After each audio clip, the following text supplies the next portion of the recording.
हम लोग chapter number 5 के प्रॉब्लम्स को डिस्कस कर रहे हैं। आपको इस एग्जाम्पल में जो गिवन नेटवर्क है इसमें आपने I10 प्लस I20 प्लस और I30 प्लस इनको फाइंड आउट करना है। And steady state is reached with K open and at t = 0 switch is closed. इस स्विच ओपन कंडीशन के साथ आपका सर्किट स्टेडी स्टेट कंडीशन को अचीव करेगा एंड देन एट t = 0 आप इस स्विच को क्लोज़ कर दोगे।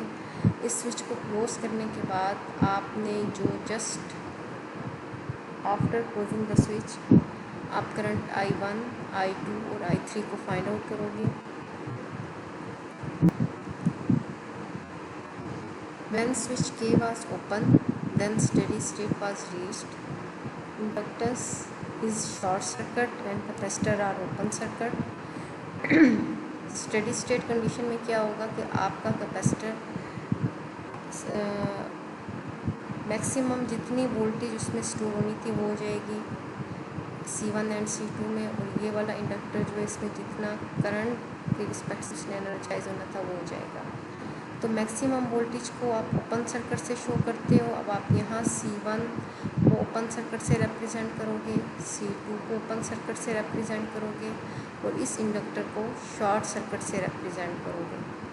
जब आप इसको शॉर्ट सर्किट से रिप्रेजेंट करोगे और इन दोनों को ओपन से करोगे और अगेन जब आपका स्विच क्लोज हो जाएगा, सॉरी स्विच ओपन के साथ आपने स्टेडी स्टेट कंडीशन इस तरह रिप्रेजेंट करना है।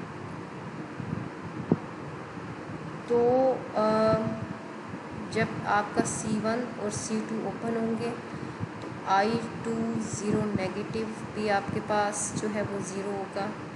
I30 नेगेटिव जो है इस केस में जो इस लूप से करंट होगा वो तो कोई फ्लो नहीं कर रहा होगा, लेकिन इस इंडक्टर से जो करंट फ्लो कर रहा होगा, अगर ये शॉर्ट सर्किट के तौर पर बिहेव कर रहा है तो आपके पास IL0 negative V divided by R1 plus R2 होगा। आप देख सकते हो जो करंट फ्लो होने के लिए पाथ देगा वो वोल्टेज सोर्स, ये रजिस्टर, उसके बाद R1 बिकॉज C1 का जो पाथ है वो ओपन है and then this short circuit path, और ये आपके करंट के फ्लो का पाथ होगा।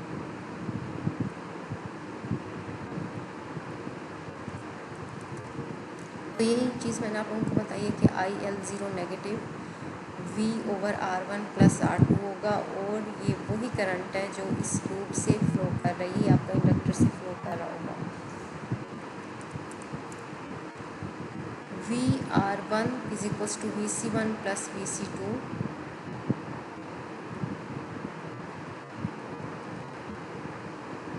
स्विचिंग से पहले यानी t = 0 से बिफोर जब आपका ये inductor as a short circuit behave कर रहा है तो आपकी इस रजिस्टर की जो अक्रॉस वोल्टेज है इस कैपेसिटर की वोल्टेज C1 के सम और C2 के सम के इक्वल है। तो आप यहाँ लिख सकते हो VR1 = VC1 plus VC2 and again जो इसके अक्रॉस यानी VR1 आपके पास वोल्टेज ड्रॉप हो रहा होगा, अगर आप यहाँ वोल्टेज डिवाइडर लगा देते हो, VR1 आपके पास किसकी इक्वल आ रहा है, R1 divided by R1 plus R2 multiplied by V। Total जो वोल्टेज सोर्स है वो जो मेन वोल्टेज प्रोवाइड कर रहा है वो आपके पास V है। तो यहाँ वही चीज़ लिखी है VR1 = VC1 प्लस VC2, और यहाँ इस जगह आपने वोल्टेज डिवाइडर लगाया।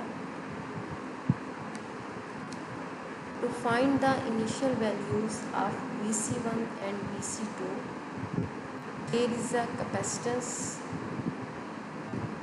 Voltage divider capacitive voltage divider network where 1/C equivalent is equals to 1/C1 plus 1/C2।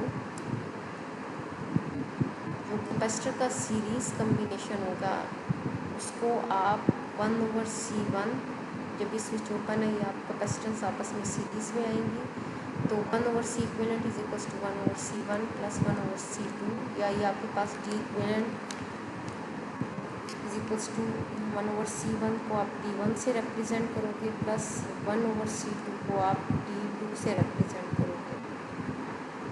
आप लोगों को ये फार्मूला भी पता होगा कि Q is equals to VR1C equivalent, जो आप अगर यहाँ C इक्विवेलेंट ले रहे हो तो इस जगह भी जो मेन वोल्टेज होगी आप वो लोगे,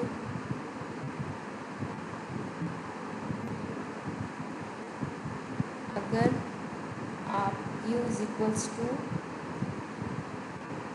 C इक्विवेलेंट यानी कि अगर C इक्विवेलेंट इन दोनों कैपेसिटर का कम्बिनेशन ले रहे हो तो वोल्टेज पे भी जो इन दोनों कैपेसिटर के अक्रॉस मेन वोल्टेज R1 के अक्रॉस होगी वो लोगे, और ये वाली वोल्टेज आप वोल्टेज डिवाइडर के थ्रू पहले फाइंड आउट कर चुके हो कि आपके पास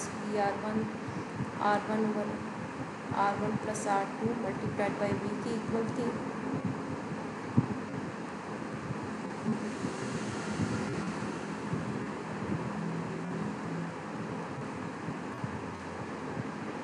और C इक्विवेलेंट को आप अगर VR1 के बिलो में ले जाओगे तो ये आपका D इक्विवेलेंट के इक्वल होगा, और 1/C जो है वो D, इसको D से ही रिप्रेजेंट करते हो, तो D equivalent is equals to 1/C1 को D1 प्लस 1/C2 आपके पास D2, और यहाँ आपने C इक्विवेलेंट की जगह इस एंटिटी को पुट किया।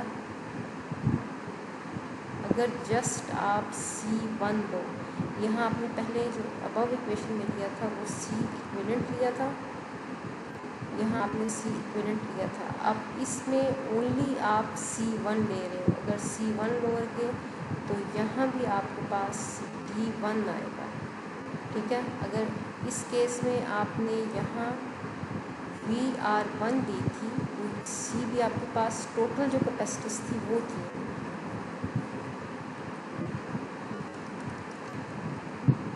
VC1 आपके पास इज इक्वल्स टू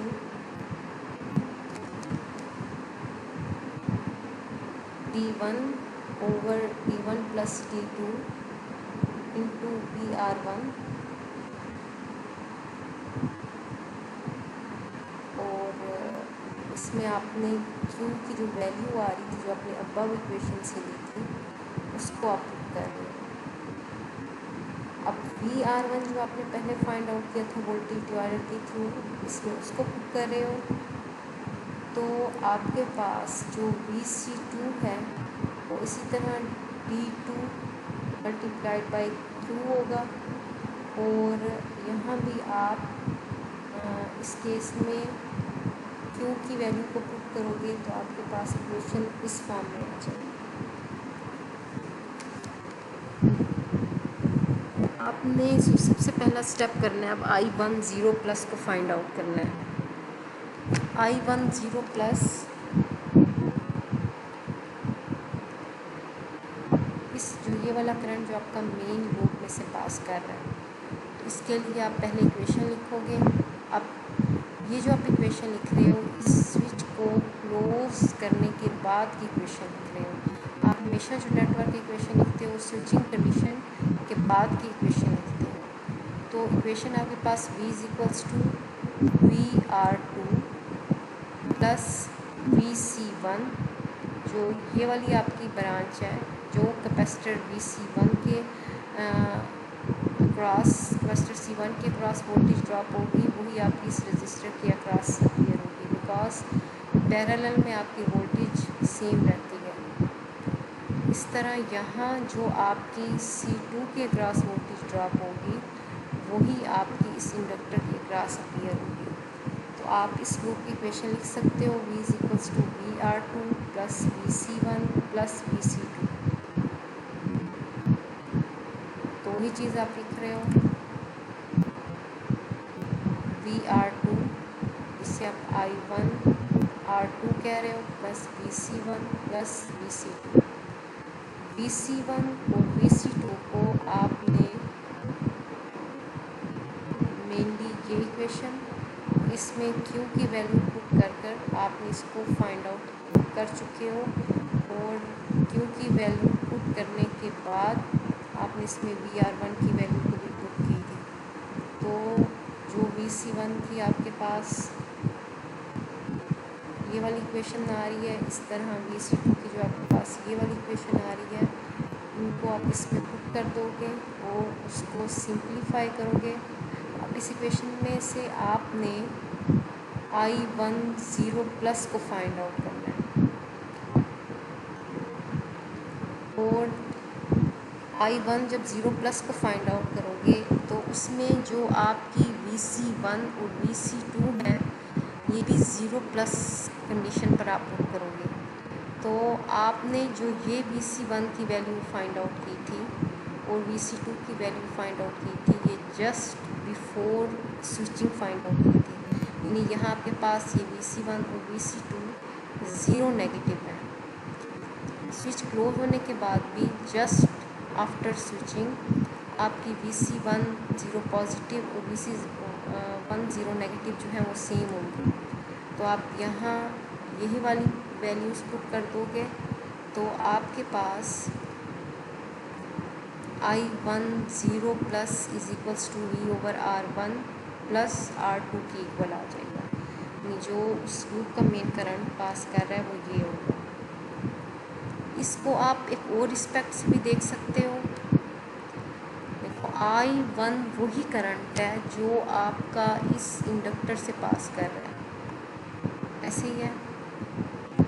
इंडक्टर का करंट भी इंस्टेंटेनियसली चेंज नहीं होता, तो जो जस्ट बिफोर स्विचिंग इंडक्टर से करंट पास कर रहा होगा, जस्ट आफ्टर स्विचिंग भी वही करंट फ्लो करेगा। तो आप यहाँ से देख सकते हो कि आपके पास जो IL0 नेगेटिव है वो V/R1 प्लस R2 है। तो IL0 प्लस जो है वो भी आपके पास V/R1 प्लस R2 आएगा। तो यहाँ से भी जब आपने इस पूरे प्रोसेस के थ्रू वैल्यू फाइंड आउट की तो वो भी आपका सेम वही करंट V/R1 प्लस R2 था। नेक्स्ट में आपने जो फाइंड आउट करना है I2 0 plus and I3 0 plus.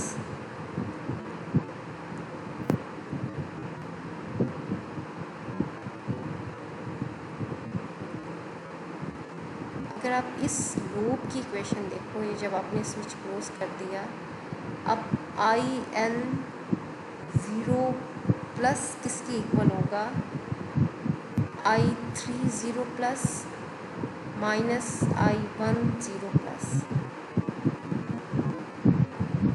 तो आपने यहाँ वही वाली इक्वेशन लिखी, IL0 plus is equals to I1 0 plus minus I3 0 plus.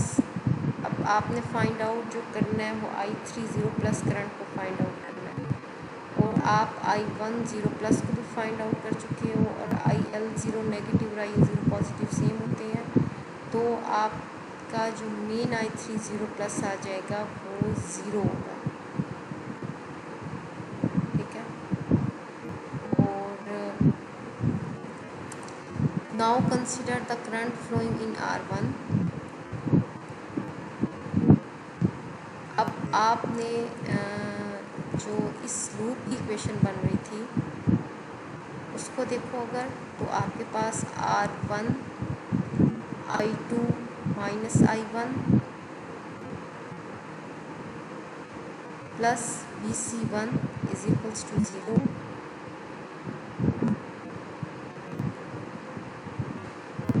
यहाँ आप वही चीज़ लिख रहे हो, लेकिन आपने जो R1 आपका मल्टीप्लाई हो रहा था I1 0 plus minus I2 0 plus से, आप इस R1 को यहाँ डिनोमिनेटर में लेकर चले गए हो और अब आप सब्स्टिट्यूट द नोन वैल्यूज़ आपने फाइंड आउट I2 0 प्लस करना है। इस इक्वेशन को अरेंज करो और इसमें I1 0 प्लस की जो आपने वैल्यू फाइंड आउट की है, इस तरह VC1 की जो आप ऑलरेडी फाइंड आउट कर चुके हो डिवाइडेड बाय R1 करोगे तो आपके पास I2 की इक्वेशन इस फॉर्म में आ जाएगी।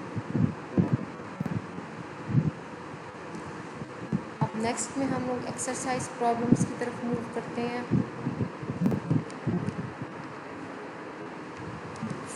6.3 प्रॉब्लम में आपको गिवन दिया गया कि आप स्विच को पोजीशन ए से पोजीशन बी की तरफ मूव कर रहे हैं एट t इक्वल्स टू 0 और आपने find out I D I over D T D square I over D T square at t equals to 0 plus पर फाइंड आउट करना है। रेजिस्टेंस, इंडक्टेंस, कैपेसिटेंस और वोल्टेज की वैल्यूज़ आपको given है। जब आपका स्विच ए पर था तो इंडक्टर में मैक्सिमम एनर्जी स्टोर हो जाएगी।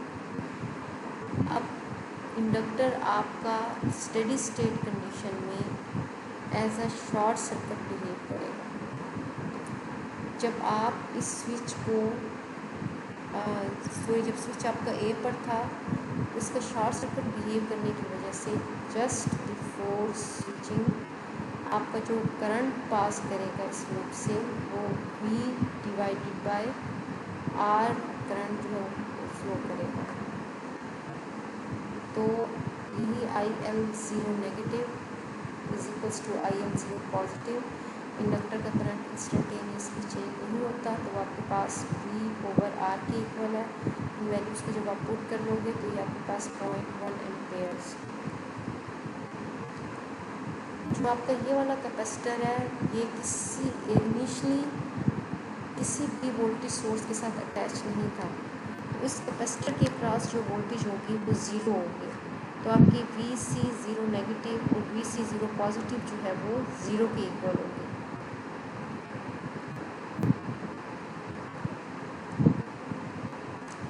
अब आप इस KVL के थ्रू इक्वेशन लिखोगे। जब आप KVL के थ्रू स्विच को B पर मूव करने के बाद इक्वेशन लिखोगे तो वो आपके अपने हमेशा अगेन बता रही हूँ कि स्विचिंग कंडीशन के बाद इक्वेशन लिखनी होती है। तो आपकी RI plus LDI over DT plus 1 over CI DT is equals to 0 इसके इक्वल आएगी। ये आपके पास रेजिस्टर के क्रॉस वोल्टेज है RI, LDI ओवर DT आपके इंडक्टेंस के क्रॉस वोल्टेज है और ये वाली जो है आपके पास कैपेसिटर के क्रॉस वोल्टेज है। At t equals to 0 plus भी क्या होगा कि आप यहाँ VR0 plus VL0 plus VC0 plus होगा। VC0 प्लस आप ये देख चुके हो कि ये आपके पास 0 के इक्वल है। VR0 plus I0 plus R के इक्वल होगा। I0 प्लस भी आप फाइंड आउट कर चुके हो आपके पास 0.1 के इक्वल है।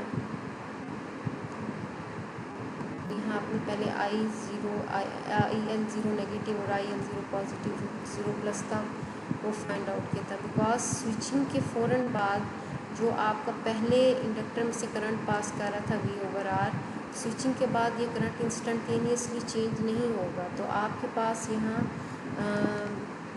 जो ये वाली रेजिस्टर है इससे वही करंट पास करेगा जो जस्ट बिफोर स्विचिंग था।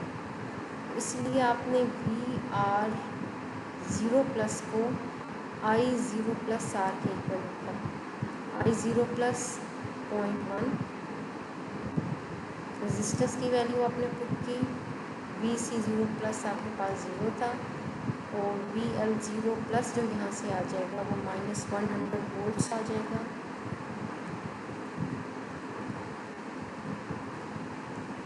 अब आपने इसमें जो फाइंड आउट करना है वो DI0 plus over DT find out करना है। और जो इंडक्टर्स अगर आपके पास इंडक्टर की वोल्टेज है आपने VL0 प्लस जो है वो फाइंड आउट कर ली है। तो VL की क्या इक्वेशन होती है IDI ओवर DT। तो आप यहाँ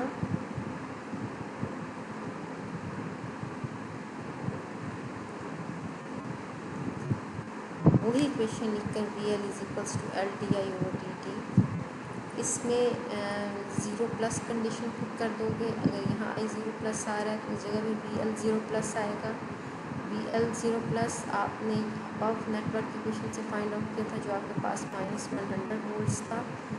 आप इसमें वी एल और एल की वैल्यू पुट कर दोगे तो आपके पास di0 plus over dt minus 100 Ampere's पर सेकेंड आ जाएगा।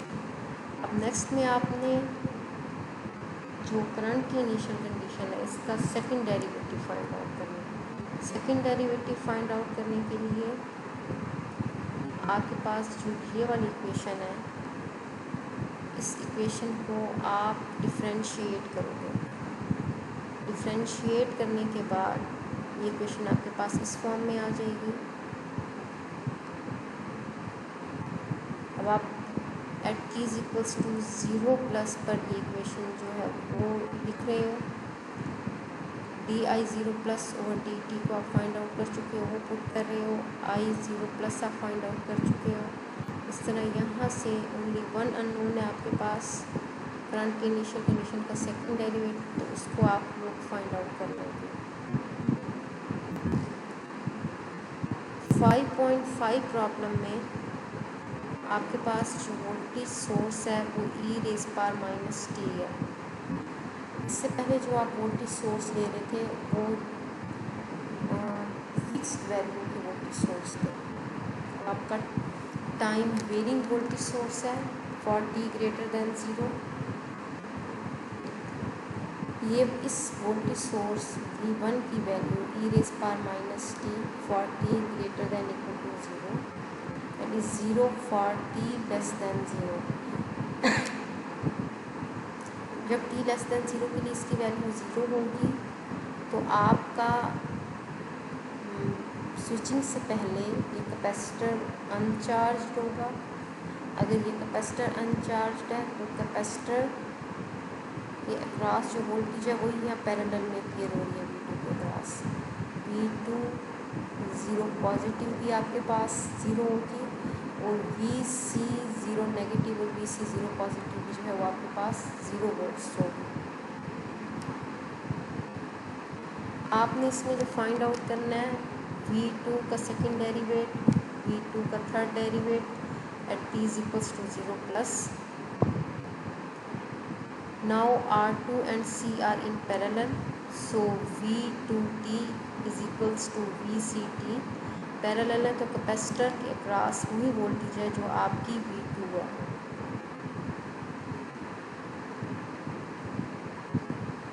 और ये मैं आप लोगों को ऑलरेडी बता चुकी हूँ कि अगर टाइम लेस देन 0 के लिए आपके वोल्टेज सोर्स की वैल्यू 0 है तो आपका कैपेसिटर इनिशियली अनचार्ज होगा। स्विचिंग से जस्ट पहले अगर वो अनचार्ज था तो स्विचिंग के बाद भी वही वोल्टेज रहेगी और पैरेलल में आपकी यही वोल्टेज कैपेसिटर की अपीयर हो रही है तो आपके पास V2 0 प्लस भी 0 होगी।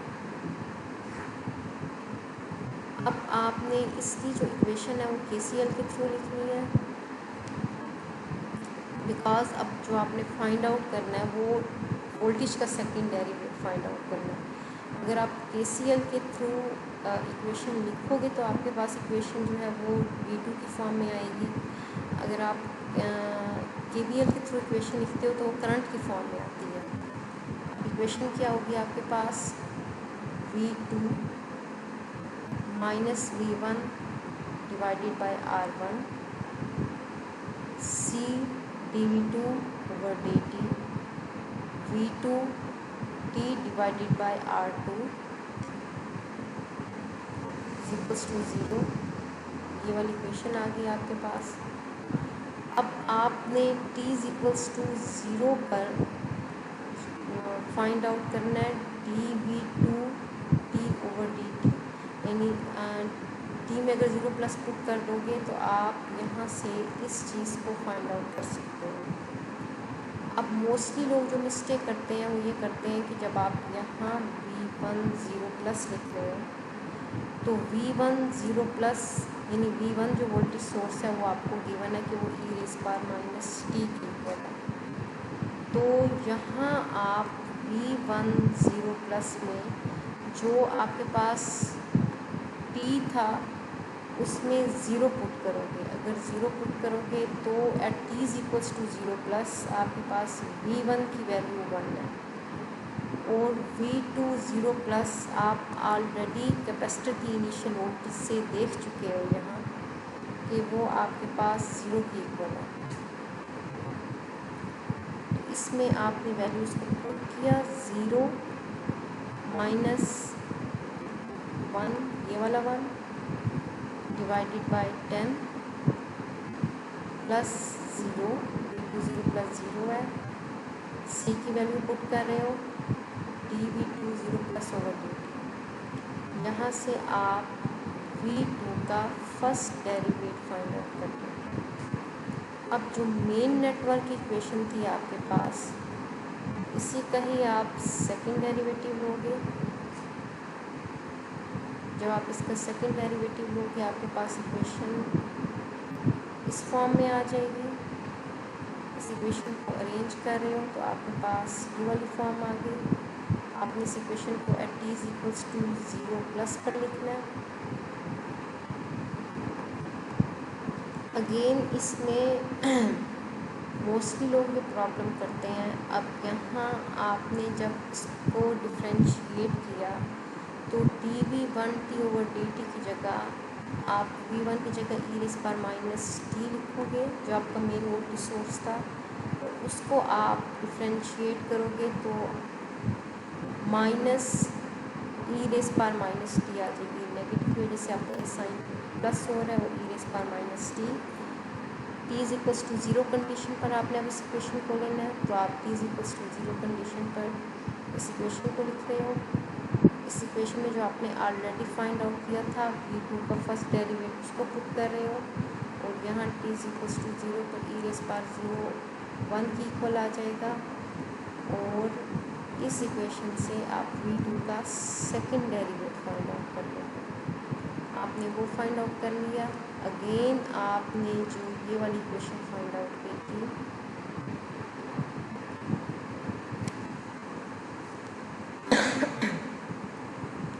जिसका आपने सेकंड डेरिवेटिव फाइंड आउट किया था, अब आपने इसका थर्ड डेरिवेटिव लेना है। इसको अगेन डिफ्रेंशिएट करोगे तो आपके पास इक्वेशन इस फॉर्म में आ रही है। ठीक है।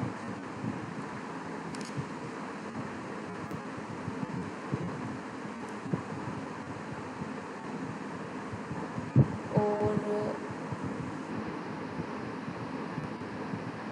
इन दोनों एंटिटीज़ को आप ऐड अप कर दो आपस में।